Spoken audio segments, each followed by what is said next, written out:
dari sekolah. Iya. Tapi sekalinya Ikut langsung juara. Iya, itu kayak langsung kayak beneran speechless banget gitu waktu dengar pas pengumumannya itu.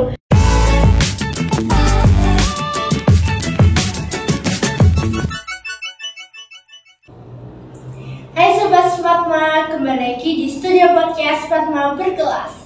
Kembali lagi dengan saya. Kali ini kita bakal mewawancarai salah satu narasumber yang pastinya bakalan memotivasi dan menginspirasi kalian nih guys.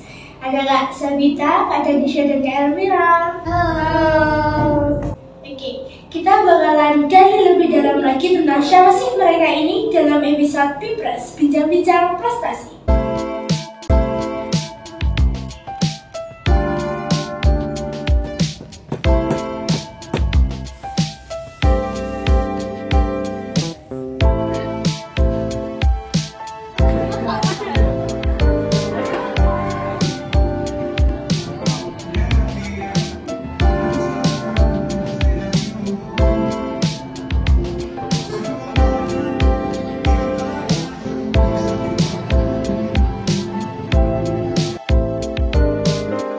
Halo Kak, apa kabar nih? Alhamdulillah baik.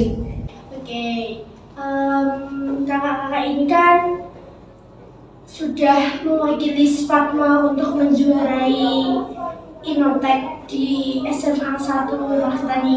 Ya. Boleh diceritain nggak sih prosesnya itu bagaimana? Jadi itu pada awalnya kita itu nggak tertarik sama sekali sama Innotek ini. Kan kita kebagiannya Innotek bagian lingkungan hidup dan keberlanjutan. Jadi itu kita tuh kayak masih belum paham gitu loh, kayak ini tuh apa gitu. Jadi terus habis itu kemarin itu Danisha itu kayak mengusulkan gitu ke Pak Joko gimana kalau kita ikut Innoteknya itu. Padahal dari awalnya itu nggak tertarik sama Iya. sekali. Sekarang ya Malah menunjukkan prestasi gitu. Jadi awalnya dari yang nggak tertarik jadi Iya. jatuh cinta gitu ya. Iya. Ada susahnya nggak sih pas pertama buat itu tuh? susah sih enggak, cuma mungkin kita ada kesulitan karena itu biasanya tuh kan kalau bikin alatnya itu lebih ke cowok ya. Iya. Kita cewek semua jadi Kayak ya harus melakukan itu sendiri karena kan itu juga harus kayak gimana ya, kita harus bisa gitu. Harus meskipun berusaha. iya meskipun kita cewek ya kenapa emang cewek sama cowok ada bedanya. Iya gitu juga ya. walaupun susah sedikit sih. Iya. Kalau itu kan dari susahnya, ada nggak sih senangnya dalam belajar di Innotek itu? Banyak banget sih senangnya, kayak apalagi kita kan dapat juara gitu, jadi kayak Bisa tambah menambah pengalaman. iya. Dan kita kan biasa dulu itu belum pernah lomba ikut, belum pernah sekali iya. ikut lomba, apalagi mewakili Sparkma, mewakili sekolah. Iya. Tapi sekalinya Ikut malah langsung juara. Iya, itu kayak langsung kayak kebanggaan. beneran speechless banget gitu waktu dengar pas pengumumannya itu. Terus apalagi kan dulu pernah sih SD ikut ya, kalau saya pernah ikut lomba itu, tapi kalau SMP ini baru pertama kali di kelas 8 ini tuh. Ya, semua menghasilkan. Iya, ini juga memperbaiki nama kelas kita karena ya gitu deh. Oke, jadi selain prestasi buat diri sendiri, Iya. buat kelas Iya. juga. Sekolah juga tentunya. Iya. Iya. Nah, kalau di sini kan kalian menjuarai juara 2 Innotek yang puting. Putih, iya. Gimana sih awal mula kepikiran membuat tabuting itu? Jadi seperti yang kita tahu ya, kalau Sparkma itu sekolah kimia dan di sini kita menerapkan program zero plastik. Jadi kan kantin juga nggak boleh menjual makanan yang menggunakan bungkus plastik kan, dan kantin juga mengganti bungkus plastik tersebut dengan menggunakan lidi atau susu sate. Nah dari situ tuh timbul problem. Ya karena biasanya kalau kan biasa teman kerja kayak buangnya sembarangan Iya. di locker atau terus kalau keinjak kan bahaya gitu, bisa kaki kita bisa kayak ketusuk-tusuk sakit. Terus sama pas pemilahan akhir itu biasanya kalau kita nggak hati-hati kan juga kayak ketusuk terus dia melukai gitu. Jadi di situ kita timbul kayak rasa empati gitu untuk kita Kalau nggak bikin iya kayak gini aja membuat inovasi baru gitu kan untuk mengatasi problem yang ada di lingkungan kita gitu. Jadi awal mulanya seperti itu. Berarti hebat nih ya. Empatinya buat sekolah luar biasa.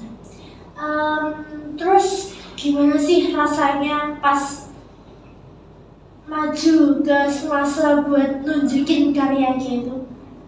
Pastinya Deg-degan banget. Pertamanya tuh kayak mikirnya kayak, duh nanti kalau saingannya berat gimana? Tapi ternyata alhamdulillahnya ya cukup memuaskan sih. Iya. Butuh percaya diri aja ya? Iya. Ya meskipun ada sedikit nervous pas presentasi itu kayak, apalagi pas jurinya itu kan datengin stand kita itu kayak deg-degan banget gitu. Tapi alhamdulillahnya kita juara gitu. Oke, nah dari juara itu prosesnya kan pasti membutuhkan waktu juga ya. Itu kira-kira berapa hari sih pembuatan tableting itu? Cuma 3 hari kan. Karena itu kita sehari kita itu pulang sekolah langsung ngerjain, jadi sampai sore gitu. Kadang capek, saya juga sampai sakit waktu itu. Cuman kita harus semangat karena tahan kalau iya, karena kejuaraan itu sudah menunggu kita di semasa gitu. Berarti effortnya Iya. nggak sia-sia berarti ya. Nah, tableting itu kan akan ditetapkan di sekolah Iya. untuk masyarakat Sepatma. Boleh dikasih tahu nggak sih lokasinya ada di mana? Di depan Kopses. kalau sementara ini kan Iya. ada produksi satu. Nah itu di depannya di depan operasi kelas 9 ya. Iya. Terus kan kita sudah menang nih, jadi kita akan kayak lebih memperbanyak produksi tabletingnya gitu. Bisa ditaruh di kantin, di Kopses yang kelas 7 itu kan juga terus yang lebih berbanyak gitu. Berarti pandangan kedepannya sudah ada gitu Iya. ya. Mungkin juga akan disetorkan ke sekolah yang menerapkan zero plastik. Iya. Nah, kalian kan sudah effort nih, sudah berusaha mencapai juara 2. Punya harapan gak sih buat lingkungan Sepatma itu depannya? Punya kasih harapannya. Iya yang pasti ya.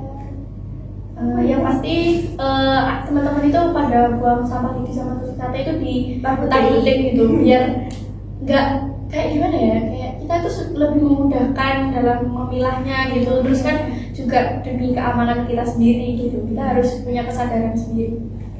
Meskipun sekarang masih satu tabletingnya, mungkin 3 hari lagi akan kita produksi lebih banyak, biar di sudut Sepatma ini ada semua.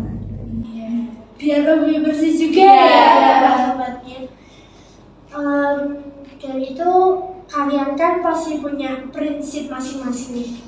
Boleh dikasih tahu gak sih? Dari aku ya, kalau misalkan kalian sudah berani mengambil resiko, itu artinya kalian sudah berani bermimpi yang besar dan memiliki harapan yang besar juga. Jadi jangan seenaknya aja memutuskan harapan itu hanya karena hal-hal kecil yang mengganggu pikiranmu.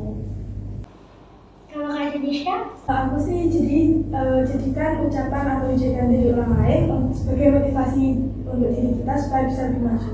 Jadi jangan jadikan ujian dari orang lain itu untuk kita mau mundur lah atau apa. Ya kalau aku sih, aku itu harus kayak berguna bagi semua orang gitu. Kan aku juga ikut pramuka, OSIS dan lain-lain gitu. Jadi harus bisa meskipun kita itu kayak belum berpengalaman, karena pengalaman itu harus dicari gitu, nggak pengalaman yang nungguin kita. Mau tanya juga enggak, gimana sih perasaannya 3 kakak-kakak ini menjadi narasumber? Kan sebelumnya kan Kak Sabita sama Kak Amira kan menjadi host di sini kan. Kak Indonesia kan menjadi reporter. Gimana sih perasaannya bisa duduk di tempat narasumber? Pastinya ya senang dan nggak nyangka banget loh bisa duduk di sini. Iya, soalnya kan dulu itu kan cuma kayak memberi pertanyaan terus ngobrol-ngobrol gitu kayak biasa. ya. Terus sekarang kayak di sini tuh kayak rasanya kayak Suatu iya kebanggaan yang nggak bisa di iya gitu. Luar biasa sekali Iya. ya. Nah, dari itu semua ada nggak sih Kak motivasi buat adik-adik penerusnya? Pastinya ada dong. Motivasinya itu kalau kalian kan biasanya di kelas itu ada sampah buat kertas itu ya, kan biasanya tuh sebelum dibuang dipilah dulu gitu. Jadi kalau di sini kan ada yang jijik itu ya, kayak gak mau, itu kan bukan sampahku gitu.